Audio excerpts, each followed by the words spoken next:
You can bet Phil Mickelson against Tiger Woods this week. Who you got, Phil or Tiger? Well, Jon Rahm is your defending champ at the Masters. Scottie Scheffler, Rory McIlroy, Brooks Koepka, Wyndham Clark, Xander Schauffele will all be trying to prevent him from repeating. Welcome to the Masters Week here on WagerTalk.com. I am Andy Lang, being joined, as always, by my fellow golf betting expert, Nick Borman. We've got a great show for everyone today.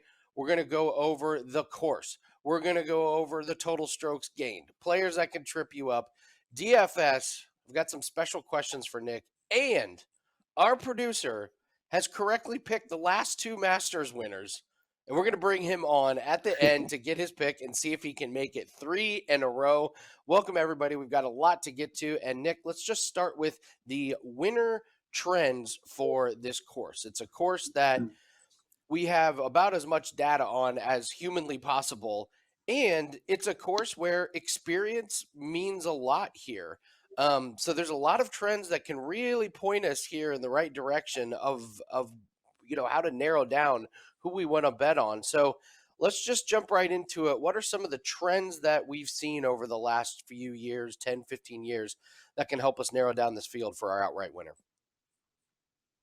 yeah, of course. I mean, you have two different sets of trends to look at. You got course trends, and then you got form trends. I'll start with the form trends. And this helps narrow down the field. And this, again, these will be broken at some point, but they're pretty hard to ignore. So, Andy, we're talking about the winner, right? The winner trends over the last few years. So we got 13 of the last 15 winners have had at least 4 tour wins. So you got to be proven.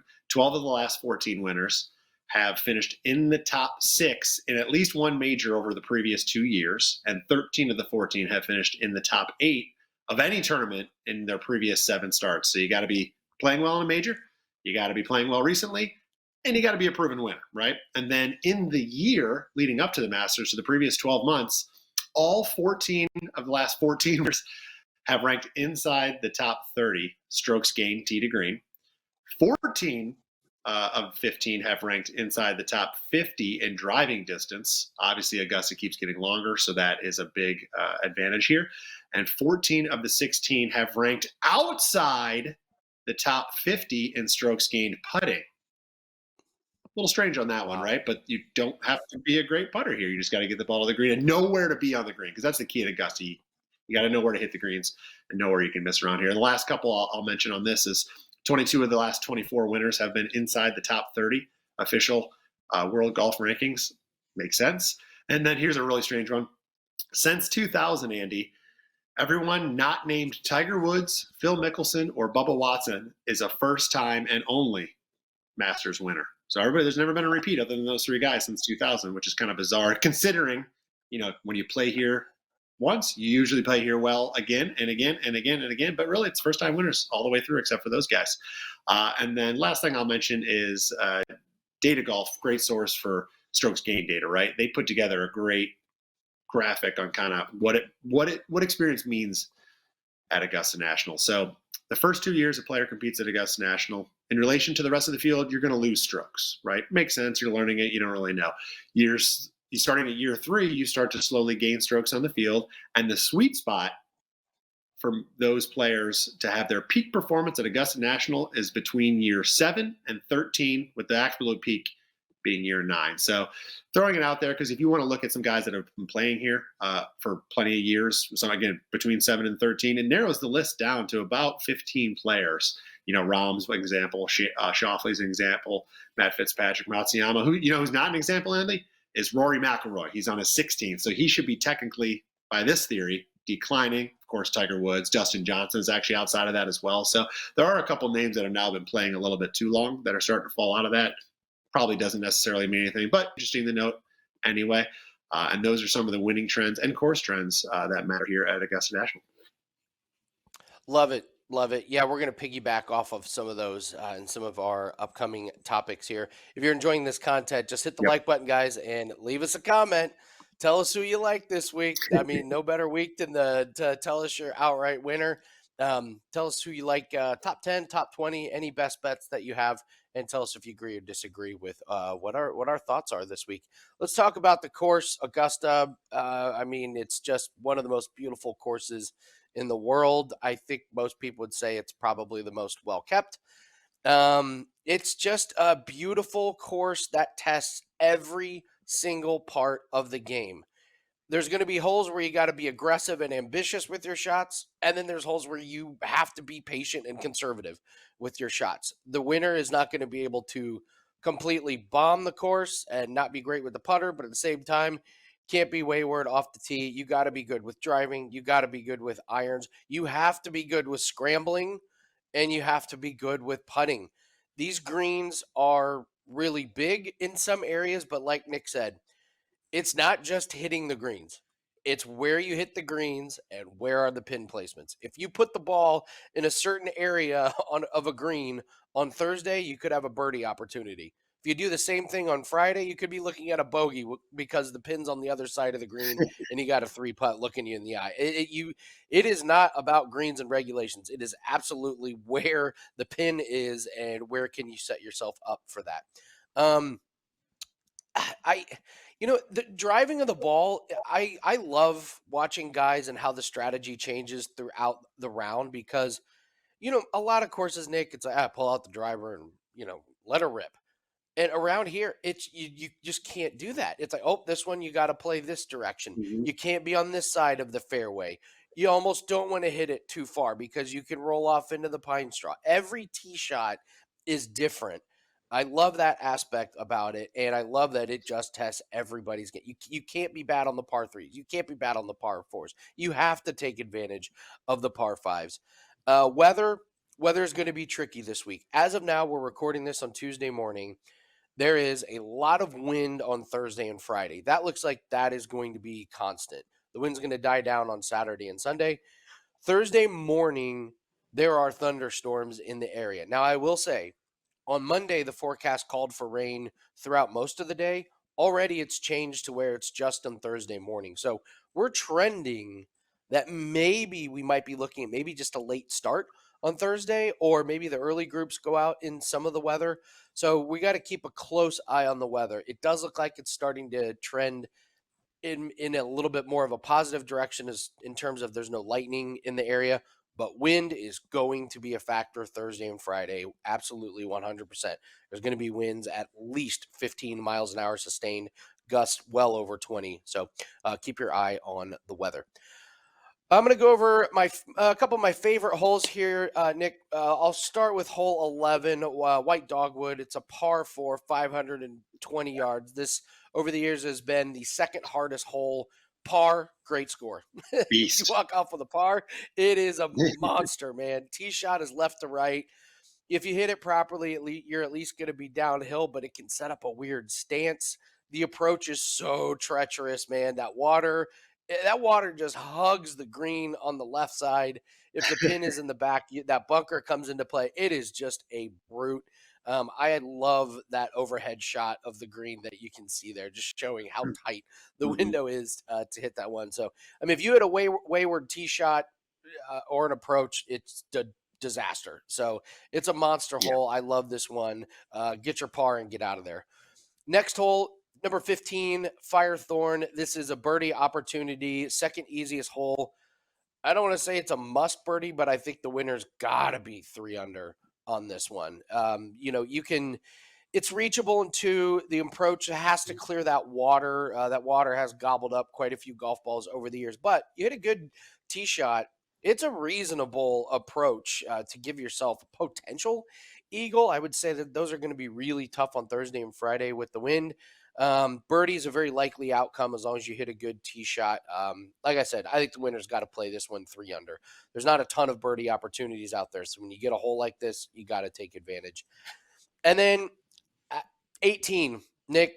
I think it's the best closing hole in all of golf. I love it.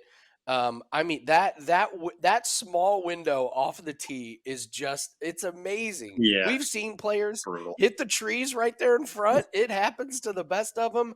The wind can make that hole tough. It's uphill. There's bunkers around the green. It's a brutal one. And what makes this one interesting is if you're around the cut line this hole can absolutely tank you.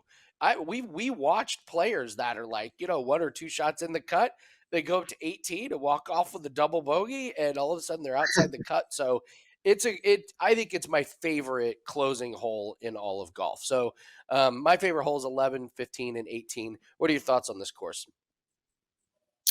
It's Augusta National, man. I mean, it's the mecca of where anybody that isn't able to play the course would love to go and at least watch this thing. And I mean, this is the one place it's like it's kind of nice for us. If there's any course even the most casual fan knows a little bit about, it's going to be Augusta National because it's just so storied.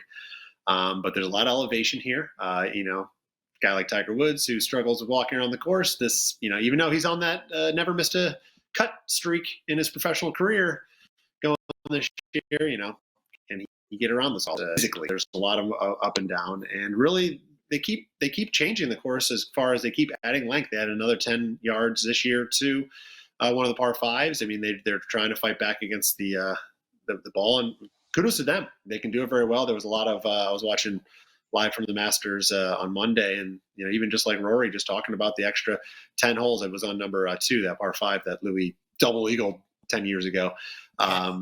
They moved the tee box to the right. They added 10 yards, which brings a bunker into play. He's like, from the tee, I can't even tell it's different, but it feels, when I'm hitting it, it doesn't look different to the eye, but when I hit it, I notice it. I have to be at a different spot and aim at a different spot than I was before, but it doesn't look different when I'm standing there. So anyway, it's like just these little subtle changes that Augusta's great at making, and they just continue to make them. And the course is awesome. I mean, there's nothing else to say. This is a place where precision and patience, and this is why experience matters, is more important than anything else. You can miss here, but when you miss, you have to know where those spots to miss are. And when you haven't, you're in big trouble when you make that one mistake. And really, over the course of 4 days, that one mistake can be the difference of winning and losing, making the cut or not, whatever it is. So you got to know where those places are. But it's long. There's a reason some of the longer hitters have prevailed here. I like a guy like Brian Harmon playing well, but he just doesn't quite have that length, so I'm not sure. So we'll see how it plays out. But love the place and can't wait to get watching it. Yeah, I wonder if Thursday and Friday are going to favor the powerful guys if they can cut through that wind a little bit more. That it And if it's potentially could favor them. Yeah, if it's wet. This course is notorious because the grain is against the guy, so little damp and wind, you're going to get no roll off. I mean, you don't get very much roll off of the drives, anyways. But now it could be. Its ball just lands and it's just right there where it lands. So let's take a look at the total strokes gained here. This is our chart where we look at total strokes gained over the last 12 months, 6 months, 3 months. Of course, we've got a lot of the big name guys with some notables. One of them first time playing here. So, Nick, what do we take away from this week's total strokes gain chart? Well, the first thing to take away, so you can see at the top of the graphic that a little more than half of the winners since the start of 2022 have come from this graphic. But this is the first time, Andy, as I'm putting this graphic together, that I'm actually going, you know what, this doesn't quite feel right. And the reason I say that, we're now 2 years removed from the beginning of Live, right, which is 2 years of some of the best players in the world not getting official world golf ranking points and not getting measured strokes gain data. So that means usually you see this top 10 list mirror very closely to the odds board, but this week is the first time I've noticed that it's not quite adding up. You got guys like Brooks Koepka, obviously nowhere near on this list. Joaquin Niemann is playing very well. I put him in the notable section, 93rd in the world. You can see how well he's been playing. He's not going to be on this top 12 strokes over the last 12 months, top 10 strokes gain list. So it's a little bit skewed for the Live guys. And of course, that's always our struggle, right? How are those guys really playing in relation to what the PGA Tour is doing? But this is what it is. This is the top 10 according to Data Golf and what their strokes gains numbers show. And again, it's just the PGA Tour or the DP World Tour, but there are your numbers. And at least the top makes sense. Scottie, Xander, Rory, even Rahm's still there because he's pretty newly removed. Those all make sense. Then you got, and those 4 guys are important to note because you can see the sustainability that they've had 12 months, 6 months, 3 months. They're playing great. They've been playing great. No change, right? The next wave is interesting to note. And we talked about this, the last couple of days on our own, Andy, is like guys like Hovland, Cantlay, Fleetwood. they're a little bit concerning because over the last year, yeah, Hovland's FedEx Cup champion, and Cantley had great stretches last season, and Fleetwood, was awesome last season. Wasn't winning, but he was always there. Right, shorter periods of time, they aren't really anywhere. They're not near the top of leaderboards. In fact, they're sometimes just struggling to get through the cut line. So it's hard to get a read on some of those guys. They don't necessarily have the best course history. Cantley especially doesn't really have the best course history here anyway. But those are guys that, listen, long term they've been playing well. I don't really like them in the short term, and the data clearly shows that. And then my notable section is guys that weren't quite in that top 10 that have been clearly playing very, very well as of late. Wyndham Clark, he had that little stretch where he wasn't playing so well, but obviously runner-up back-to-back events was against Scottie, playing very, very well, seems to show up in these big events. Jordan Spieth, just a guy that's going to get attention because it's Augusta National, and that's what Jordan Spieth does. And then Neiman, I already mentioned, winning a couple times here on the Live Tour and playing very, very well overall there as well. So it'll be interesting to see how that translates, but I don't know if this will, at least in the majors, because, right, that's the only time we're going to get both tours together. I don't know how this will play out, right, as far as top 10 strokes and helping to predict the winner. I guess time will tell, but I just wanted to make that note that this is the first time. I don't think it's a true indicator who's the best necessarily in this field. Yeah, it's amazing Wyndham Clark hasn't played here. It's just like, wow, this guy's he's won a major. He's like one of the top guys. He's never played here. He's a debutant here. That is one of the more strange. Yeah, no, yeah, it's like he's it's pretty amazing. So, and I like when I first saw that, I was like, yeah, you've never seen him on the leaderboard except at all the big events, except for the Masters, apparently. So, um, let's take a look at players that can trip you up. These are players that I think people are going to be betting on, and I'm just here to say I think they might give you a little bit of issues. So let's take a look at the first one. I'm going to the Live Tour and Brooks Koepka. I know he finished second last year, Nick, but even he admitted he had the best tee time with the weather. He was very open about that. He's like, "Yep, had the perfect tee time." He still couldn't hold off Jon Rahm, and let's be honest, before that, he missed the cut the 2 previous years. I know he was dealing with injuries. He has not been finishing inside the top 10 on the Live Tour. He's gone 4 events in a row with no top 10 finishes. I don't know. How many times can you just flip the switch at a big event and be great? He's priced as a top 5 player. I just don't see how I can bet on that. For the last 3 months, he's outside the top 50. Even when you combine Live and PGA and everything, he's outside the top 50 in total strokes gained. And that's on some of those easier courses. I just can't bet on Brooks Koepka this week. So Brooks Koepka is my first player to fade. Second player to fade, Jon Rahm.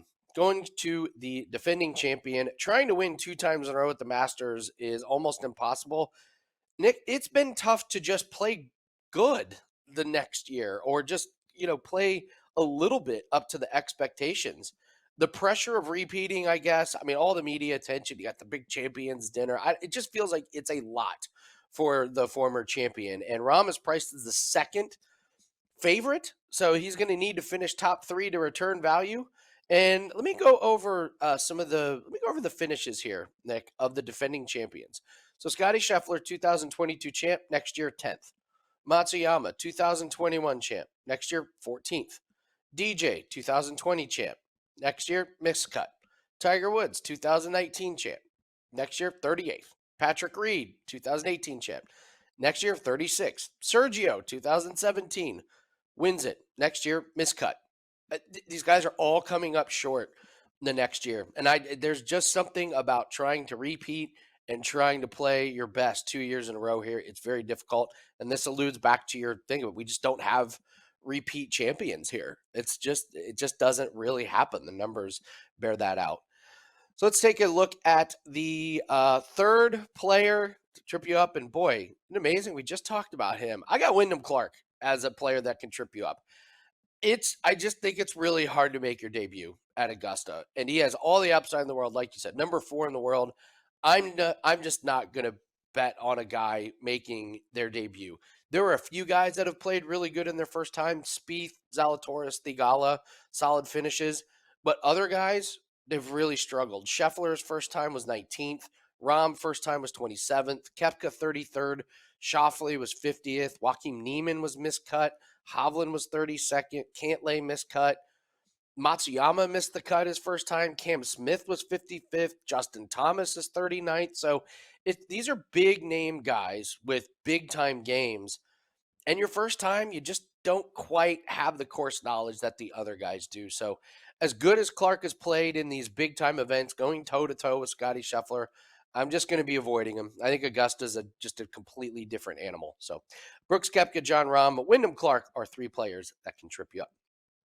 Let's take a look at an outright winner, and he's got to win sometime, right? Nick, this guy, he's got to win. He's dancing around winning. So, yeah. What do you like about the outright winner?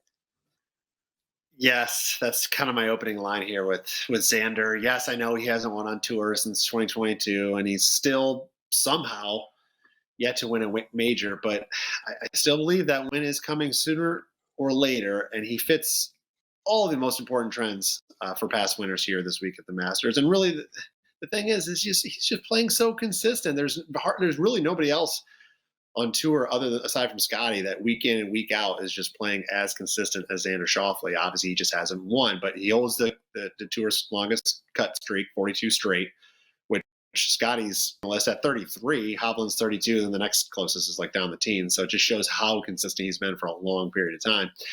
In his last 11 starts, he's finished inside the top 10 8 times, more often than he hasn't, obviously, which was just 3 times. His data points are right in line with past winners. I'm going to start with approach.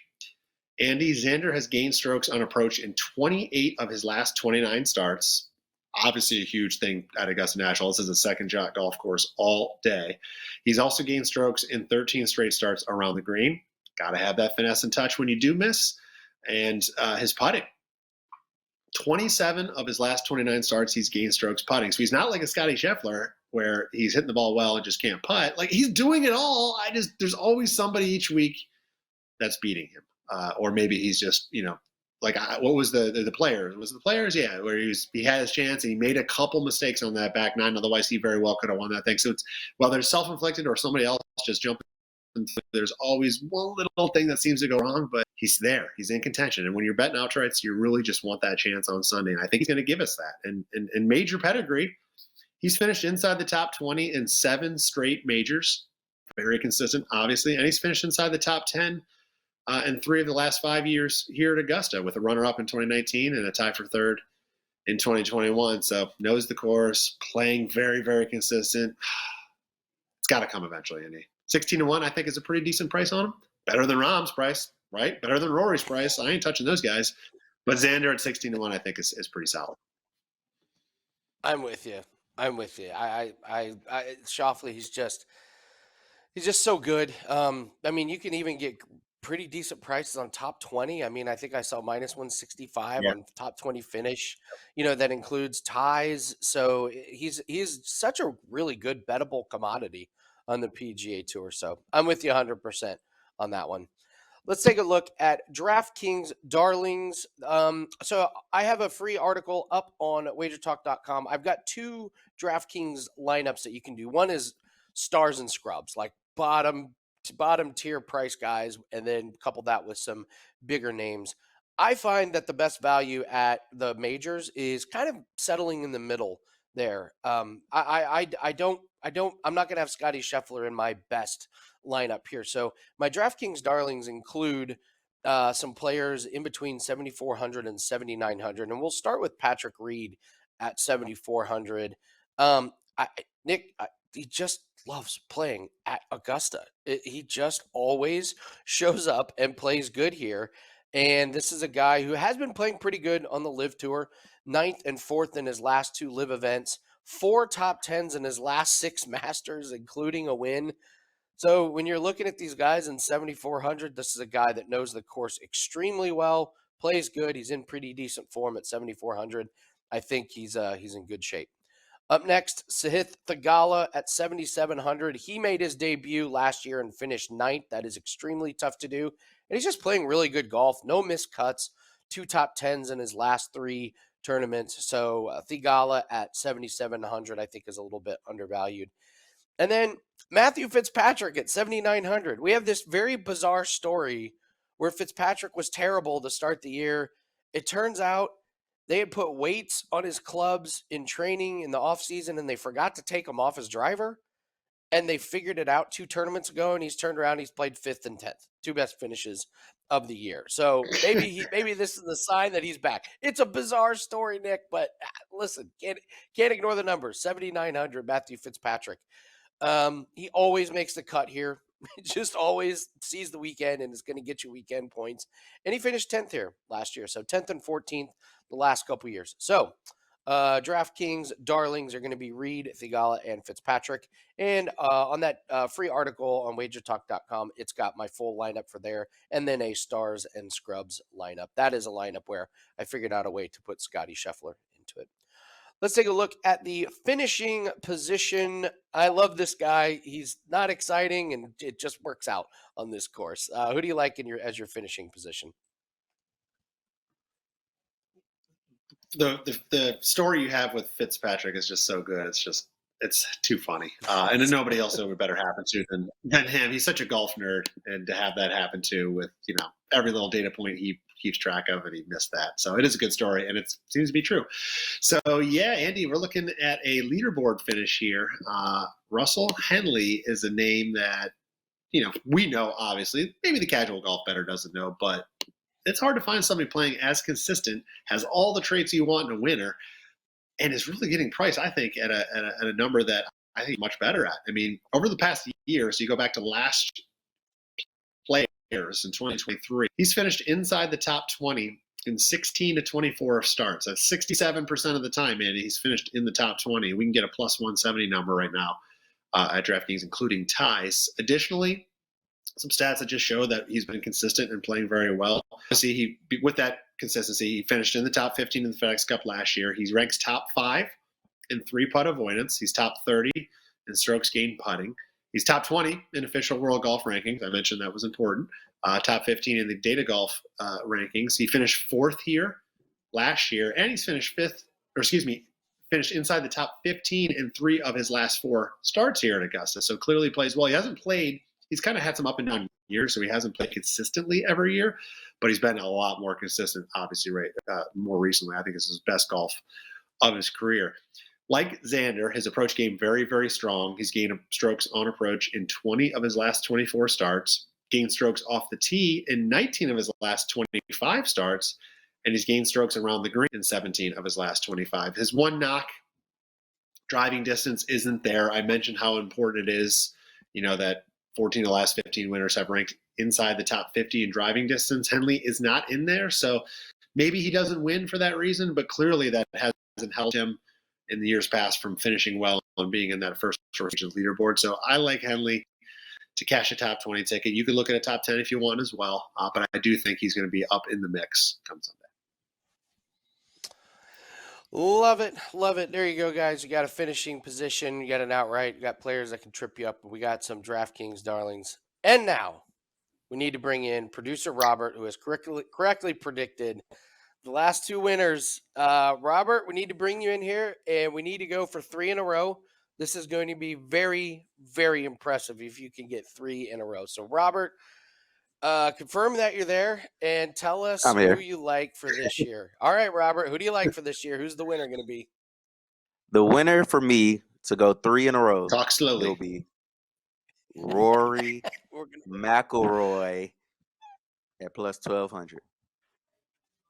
Okay. Wow. All right. Completing a career grand slam, Robert. Excuse me.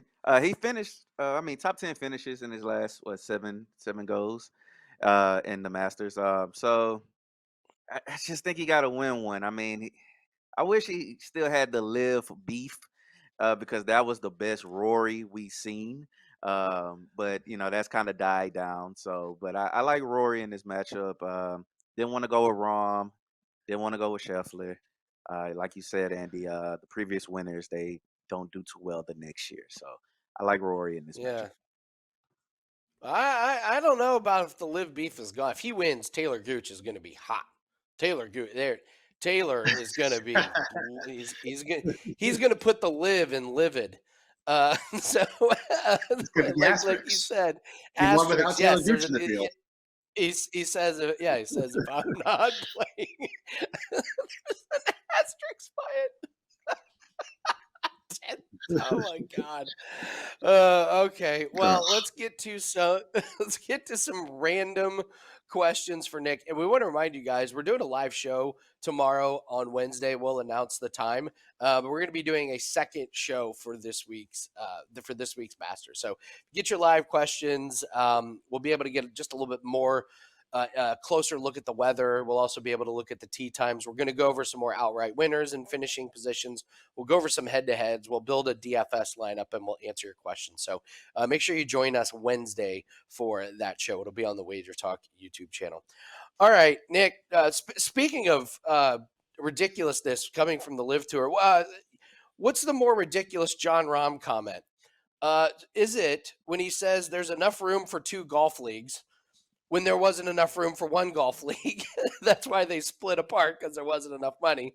So is it more ridiculous for Rahm to say there's enough room for 2 golf leagues, or is it more ridiculous for him to absolutely rip the 54-hole format, but then leave for the PGA Tour to play in the 54-hole format, and now says Liv should move off of the 54-hole comment? What is the more ridiculous Jon Rahm comment?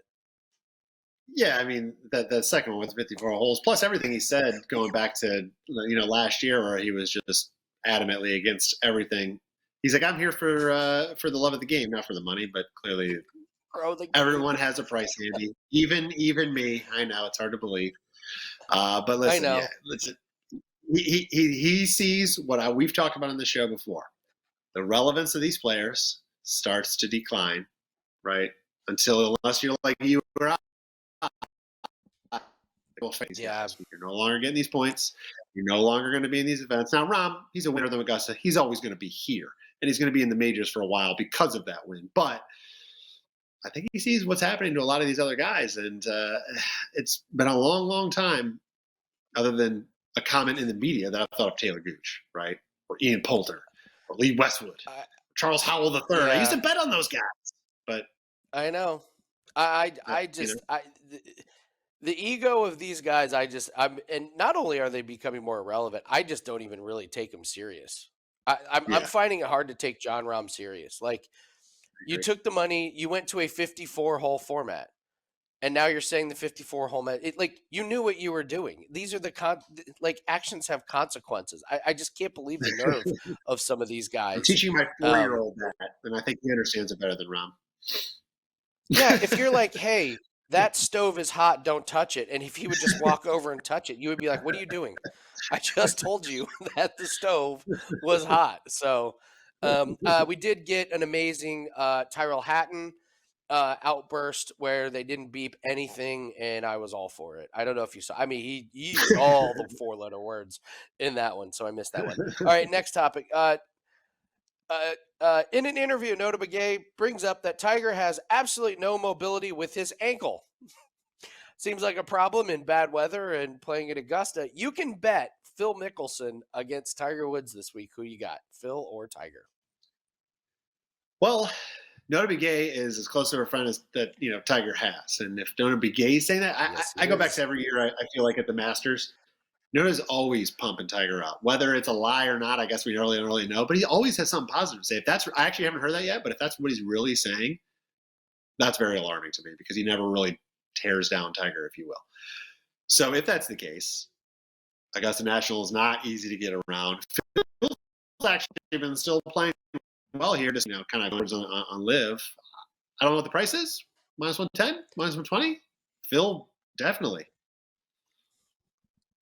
Yeah, I'm with you. I'm with you. I would take Phil all day in that matchup. Like, I don't know if a withdrawal is in the cards, but if day one doesn't go well, I could absolutely see it. So it'd be interesting to see what they do at the tee times, because Thursday morning is when the weather looks bad, but that's when you want to give Tiger the first tee time so he can play his early round and then have as much time to recover and play on True. Friday afternoon. So you don't know what they're going to do in that one. So, okay, two guys who play good a lot of places, but for some reason are just terrible here. Just terrible here.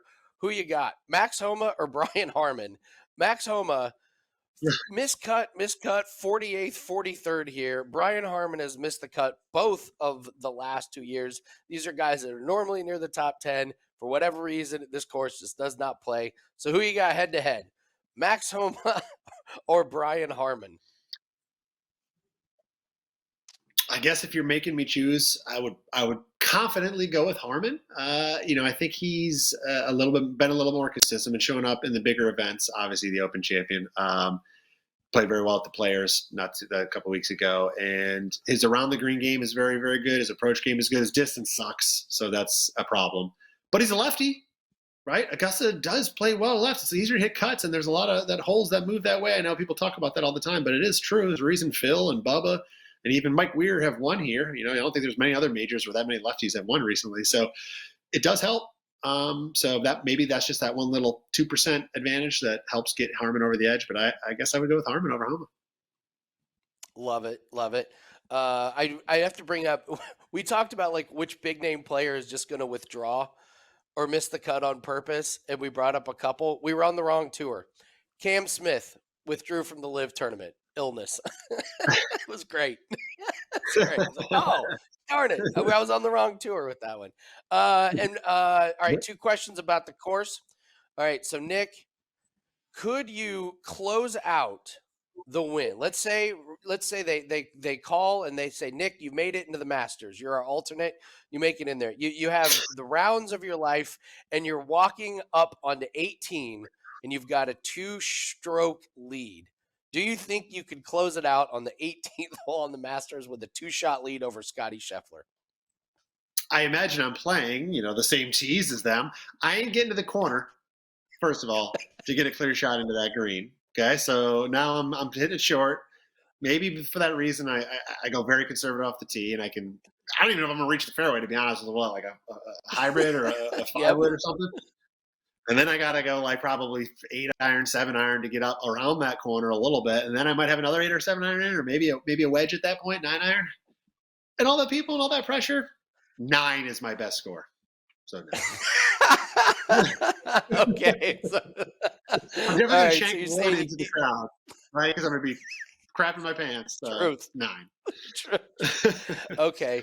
And then this one I actually gave some thought to. So let's say you had to pick, any hole on Augusta to try and get a birdie from. Would you pick a par 5 or a par 3? I was thinking about this. Like you would pick the par 5? Okay. Yeah, I think because, I know it's it's longer. It's going to require more shots to get there. But my game, there's a couple because I can't reach any of these. I can blast a 3-wood up there, and probably not reach the trouble like that pond in front of 15. I'll be just short of it anyway. A little bit left, right. And if you give me a wedge at that point, I think over time I'm going to do better there than I am on these par 3s that I'm going to be hitting long irons or fairway woods in. So I feel like I would do better with the par 5. Love it. Love it. All right, guys, that's going to do it for us. Go ahead and hit the like button. Leave us a comment. Tell us your thoughts on the Masters. Tell us who you like to win. Tell us if you agree or disagree with some of our picks. And don't forget, we will be doing our play here. We're doing our live show here. And Nick and I both have 5% plays that are up at wagertalk.com. And we are doing a buy one, get one. This is available on both of our pages. So you get both of our Masters packs with all of our plays. We each have a 5% up. It is different. We did check, make sure we weren't putting up the same play. So we have 2 different 5% plays, and you can get both of those plays up at wagertalk.com. Having an incredible golf year so far, coming off a really nice, I just had one play last week. Nick hit that one, and going into the Masters with a lot of momentum. Very bettable course. A lot of history, a lot of stats to back up all the plays. So fully expect to be profitable coming out of this tournament. That is available on Nick's page and my page at wagertalk.com. It's going to do it for us. Hopefully you guys will join us on Wednesday for our live show. Just check in and we'll let you guys know the time, and we'll put it in the comments section as well. Good luck on your plays, and we'll see everyone tomorrow on Tee Time.